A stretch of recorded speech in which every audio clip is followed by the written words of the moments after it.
सुप्रभात। काम की कामना, यह हमारी आज की आध्यात्मिक चर्चा का विषय। काम की कामना। इस संसार में मिली हुई कोई भी वस्तु अपनी नहीं है, यह भगवान का मत है। शरीर, इंद्रियां, मन, बुद्धि, प्राण, धन, संपत्ति, पदार्थ, ये सब प्रकृति के कार्य हैं और संसार भी प्रकृति का कार्य है। इसलिए इन वस्तुओं की संसार से एकता है तथा परमात्मा का अंश होने से स्वयं आत्मा की परमात्मा से एकता है। ये वस्तु अपनी नहीं है, अपितु इनके उपयोग का अधिकार व्यक्तिगत है। इसके सिवाय सद्गुण, सदाचार, त्याग, वैराग्य, दया, क्षमा आदि का भी व्यक्तिगत नहीं है, अपितु भगवान की। ये दैवी संपत्ति अर्थात भगवत प्राप्ति की संपत्ति होने से भगवान के ही हैं। यदि ये सद्गुण, सदाचार आदि अपने होते तो इन पर हमारा पूरा अधिकार होता। हमारी सलाह, राय या अनुमति के बिना किसी दूसरे को इनकी प्राप्ति कतई नहीं होती। पर इनको अपना मानने से तो अभिमान ही होता है, जो आसुरी संपत्ति का मूल है।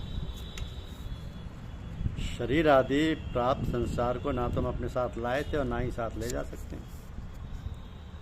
तो वर्तमान में भी ये हमारे से प्रति क्षण अलग हो रही है।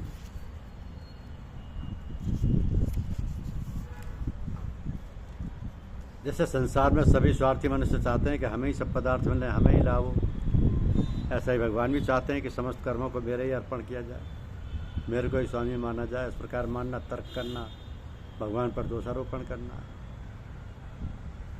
कामना के बिना संसार का कार्य कैसे चलेगा? ममता का सर्वथा त्याग तो हो ही नहीं सकता। राग, द्वेष आदि विकारों से रहित होना असंभव है। इस प्रकार मानना कि भगवान के मत पर दोषारोपण करना।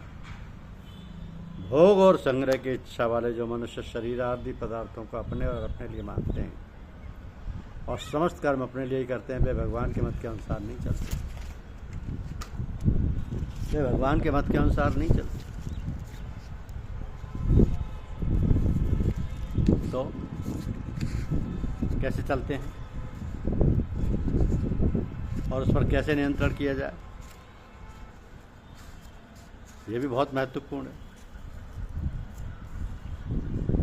क्योंकि इस जगत में जब तक जीवन है तब तक इन सब चीज़ों पर नियंत्रण होना आवश्यक है। हमारे शास्त्रों ने काम का क्रोध, लोभ, मोह, मद और मत्सर के साथ 6 ऋतुओं, 6 शत्रुओं में से एक में गिना है और उससे दूर रहने की सलाह दी। दूसरी ओर यही शास्त्र काम को अर्थ, धर्म एवं मोक्ष की श्रेणी में रखते हैं। उसे 4 पुरुषार्थों में से एक बताते हुए उसे करने पर जोर देते हैं। क्या ये दोनों विरोधी बातें नहीं हैं? क्या ये संभव है कि हम काम को करें भी और उससे दूर भी रहें? फिर इस विषय पर काम पर भिन्न भिन्न राय हैं। काम के 2 भिन्न अर्थ हैं। एक अर्थ में तो काम इंद्रियों का विषय है, जैसे आँख का काम है देखना, कान का काम है सुनना, जनेंद्रिय का काम है सेक्स भोगना। तो इंद्रियों के जो विषय, इंद्रियों जो विषय में बरतती हैं, उसे बरतने का काम कहा है। इंद्रियों की पूर्ति से, उनकी तृप्ति से हमारा शरीर स्वस्थ रहता है। हमारी इंद्रियां कब तृप्त होती हैं? जब उनके विषयों की पूर्ति होती है। देखना, खाना, पीना, जननांगों की पूर्ति, तो ये काम तो आवश्यक है। ऐसे तो पुरुषार्थ कहते हैं। ये काम तो करना है, जैसे भोजन है, वस्त्र, निवास है, ये सब तो हमारी आवश्यकताएं हैं, इन्हें तो पूरा करना है। नहीं करेंगे तो न केवल कष्ट और पीड़ा ही होगी, जीवन जीना भी असंभव हो जाएगा।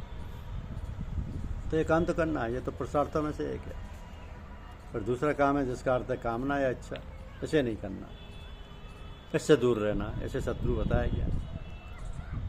समस्या इसलिए पैदा होती है कि आवश्यकता भी किसी विषय की पूर्ति है और इच्छा भी किसी विषय की ही होती है। एक को पूरा करना, दूसरे को दूर रखना, दोनों आवश्यकता भी और कामना भी एक ही बात के लिए हैं। जैसे शरीर को भूख लगी, उसे भोजन चाहिए। अब हम भोजन में सावधानी तो रखें, भोजन पौष्टिक हो, सुपाच्य हो, देख रहे सूंघने में सुंदर हो इत्यादि, तब यह भोजन हमारी आवश्यकता है। पर जब हम कहते हैं कि हमें तो ये भोजन चाहिए, हमें यही पसंद है, पौष्टिक है, सुपाच्य है, हमारे शरीर को सूट करता है कि इस बात का हमें कुछ बोध नहीं। तो भोजन हमारी कामना है, आवश्यकता नहीं। ये हमारी इच्छा है, इसे त्यागना ही इसी तरह वस्त्र है। वस्त्र के दो काम हैं, सर्दी गर्मी से हमारी शरीर की रक्षा करना और लज्जा का निवारण करना। तो वस्त्र तो हमारी ज़रूरत है, पर वस्त्र कैसा हो इसमें सावधानी होनी चाहिए। जैसी सर्दी है तो हमारा वस्त्र गर्म होना चाहिए, पर आजकल तो ऐसे वस्त्र का फैशन है, हम तो ऐसा वस्त्र पहनेंगे। ये वस्त्र में इच्छा है, ऐसे हमारे शास्त्रों ने इनकार किया है। तो आवश्यकता और इच्छा दोनों हमारे विषयों की पूर्ति करते हैं। इच्छा भी विषय की है और आवश्यकता भी विषय की है, दोनों विषय की योग को पूर्ति करते हैं। लेकिन एक त्यागने योग्य है, एक करने योग्य है। आवश्यकता करने योग्य है और इच्छा त्यागने योग्य है। तो आवश्यकता की पूर्ति करना शरीर का रखरखाव है, मेंटेनेंस है। शरीर ठीक नहीं रहेगा तो हम कैसे काम करेंगे? हमें जगत का कार्य करना है तो शरीर के बिना नहीं कर सकते। हमें अध्यात्म का काम करना है तो भी शरीर के बिना नहीं कर सकते। हमें धन कमाना है तो भी स्वस्थ तृप्त शरीर चाहिए। हमें भजन ध्यान करना है तो भी स्वस्थ तृप्त शरीर चाहिए। शरीर की ज़रूरतों को पूरा करना तो हमारा धर्म है। तो ज़रूरतों को पूरा करना ही है तो हमारा शरीर के प्रति धर्म है, वह तो हमारा पुरुषार्थ है। हमारे शास्त्रों ने, हमारे ऋषि मुनियों ने कामना को त्याज्य बताया, क्योंकि कामना सर्वदा पीड़ा देने वाली है। कामना जब तक पूरी नहीं होती हमें संघर्ष में लगाए रखती। कामना में बाधा पड़े तो क्रोध उत्पन्न होता है। आप अपनी इच्छा से कुछ कर रहे हैं तो कोई थोड़ा अटका है तो क्रोध आता है। और कामना यदि पूरी भी हो जाए तो लोभ और भय को जन्म देगी। लोभ होगा कि जो इच्छा पूरी हुई वो और आए और मिले। भय भी पैदा होगा कि जो मिला है वो छिन ना जाए। तो संघर्ष, क्रोध, लोभ, भय ये सब इच्छा के ही परिणाम है। और ये सब होंगे तो अहंकार तो आएगा ही। तो इच्छा मात्र पीड़ा है, दुख है। इच्छा पूरी ना हो तो पीड़ा, उसमें अवरोध आए तो पीड़ा, और पूरी हो जाए तो पीड़ा। इच्छा यानी पीड़ा, दुख, और आवश्यकता यानी करती सुख। आवश्यकता पूरी होने में कोई गड़बड़ नहीं और इच्छा में शुरू से अंत तक गड़बड़ ही गड़बड़। तो चार पुरुषार्थों में से एक पुरुषार्थ काम है, वो तो आवश्यकता की पूर्ति है, ज़रूरत है। काम अर्थात आवश्यकता, इससे तो हमारा पोषण होता है। और जिससे हमारा पोषण होता है वो काम है, कामना, वो है इच्छा। तो गीता में भगवान श्री कृष्ण कहते हैं कि विषयों में मैं काम हूँ, क्योंकि काम पोषण करता है, पूर्ति करता है, मेंटेनेंस करता है। इंद्रियों के विषयों की पूर्ति काम से ही होती है। फिर पुरुषार्थ के रूप में तो हमारे काम अन्य पुरुषार्थों से भिन्न है। काम, अर्थ, धर्म और मोक्ष, ये चारों अलग अलग पुरुषार्थ हैं। पर कामना के रूप में काम और उसके अन्य साथियों क्रोध, लोभ, मोह, ईर्ष्या, संघर्ष, भय आदि में कोई अंतर नहीं। वे सब एक ही हैं। वे कामना को अलग अलग दृष्टिकोण से देखने का नाम है। वे सब इच्छा के अनेक रूप हैं। इच्छा छोड़ी जा सकती है, आवश्यकता नहीं। आवश्यकता कम की जा सकती है, ख़त्म नहीं की जा सकती। और इच्छा ख़त्म की जा सकती है, पूरी की पूरी हटाई जा सकती है, क्योंकि वो हमने की है। आवश्यकता नहीं हटाई जा सकती क्योंकि वो हमने नहीं की। तो आवश्यकता शारीरिक है, इच्छा मानसिक है। आवश्यकता तो पूरे शरीर में है, इच्छा तो मानसिक कल्पना मात्र है। आवश्यकता के साथ हम जन्मे, इच्छा के साथ नहीं। जन्म हमारा वासना इच्छा के कारण होता है। इसलिए हमारे संतों ने इसी पर चोट किया जब उन्होंने जाना कि कामना जन्म के कारण है तो काय से दूर रखो। आवश्यकता के कारण जन्म थोड़ी हुआ है। तो भोजन खाना था या मलमूत्र विसर्जन करना था इसलिए जन्म हुआ है, ऐसा तो नहीं है। इसलिए कामना अच्छा तो त्याग करने योग्य है। आवश्यकता हमारी कम हो तथा उन्हें हम अच्छे ढंग से पूरा करें। पर हमारे पास इतना समय है, वह ऊर्जा बचते हैं कि धर्म तथा मोक्ष के पुरुषार्थी को भी कर सकते हैं। गुरुदेव कहते हैं कि धर्म का अर्थ जानकर काम की पूर्ति करना ही मोक्ष है। काम है शरीर की आवश्यकताओं की पूर्ति, अर्थ है उस पूर्ति का साधन।